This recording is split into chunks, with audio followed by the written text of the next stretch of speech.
All right, it's a cold day in the fall here. First time the furnace is being used and heat's not working. So it says it's heating, but if I go downstairs to the basement furnace part, it's not working. We're gonna go check it out. All right, it says it's heating, but nothing's happening down here. So we're gonna investigate and see what the issue is. Okay, the two common problems that I've come across in the past is the flame sensor and the igniter are dirty.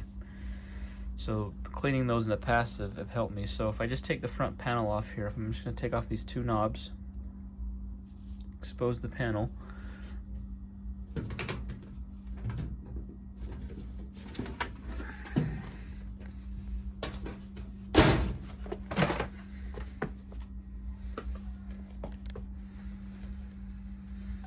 Okay, yours might be set up or look a little differently, but they all have kind of two components to them. One is the flame sensor is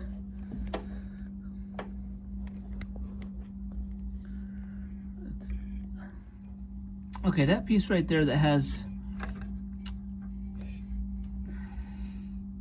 it's like a little metal rod, and there's a lead, electrical lead on the end of it. That's the flame sensor. So that tells the furnace that there's a flame and whether it needs a light or not. So that commonly gets, you can see on the tip of it, there's some buildup on it. We're going to take that off, clean it, and then we're also going to look at the igniter. So this part here, these are hard to see, but this is the igniter. We'll take that off and see how that looks as well. All right, size is just a 1/4 inch wrench or a socket. I'm just gonna back that little screw out.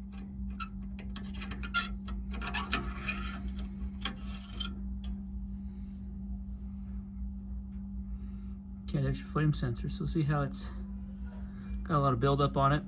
So that's over just, one winter's worth of heating. So I'm just gonna get a little bit of kind of some steel wool or just a Scotch-Brite pad and just clean it off.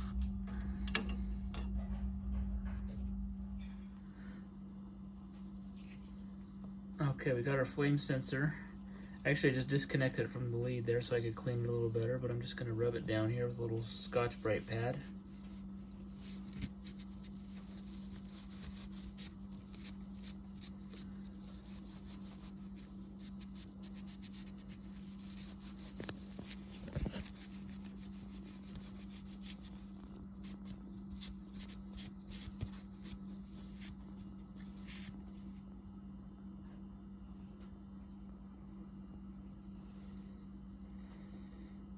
Alright, it's all cleaned up now.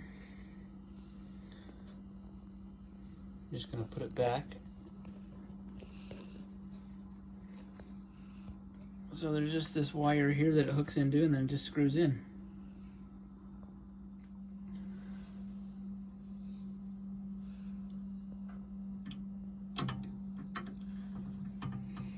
Okay, we're just screwing it back in.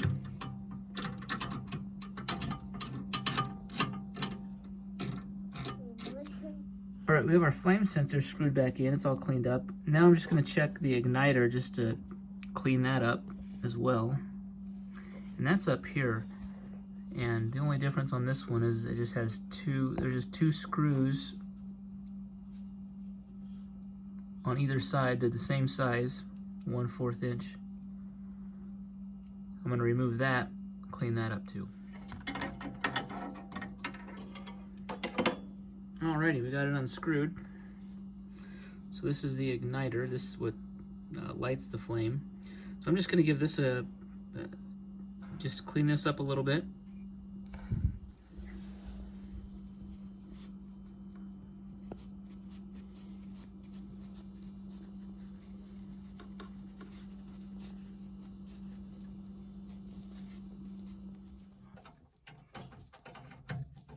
Okay, just tightening it up. Okay, before I did this, I did turn this the gas switch off, and then you'll have some kind of a switch. This is just a switch that turns the whole system off, so I turned that off. So I'm going to put the panel back on, flip the switch, see if it works. Alright, I got the igniter put back in, the flame sensor's cleaned, and it fired up. I want to show you though what I did to get it to light for me. Okay, after I got the igniter put back in and the flame sensor put back in, I called for heat and it still was just doing a humming sound. And so all I simply did, I don't know, this is like a little fan motor, but all I did is like, I just gave this a little push. It turns counterclockwise. I just gave this a little turn and it just kicked on and everything fired up. So it's almost like it just needed a little, I don't know if this is specific to the heating part of the furnace, like it sat all summer long and it hasn't moved, but I just gave it a little boost and it turned right on. So check your flame sensor, check your igniter, and then this, just turning this, giving it that little inertia, just was able to kick the whole system on. So that was what worked for me. Hopefully that's helpful to you. If it was, please subscribe to the channel. Give me a thumbs up. Thanks for watching. Hope this helps.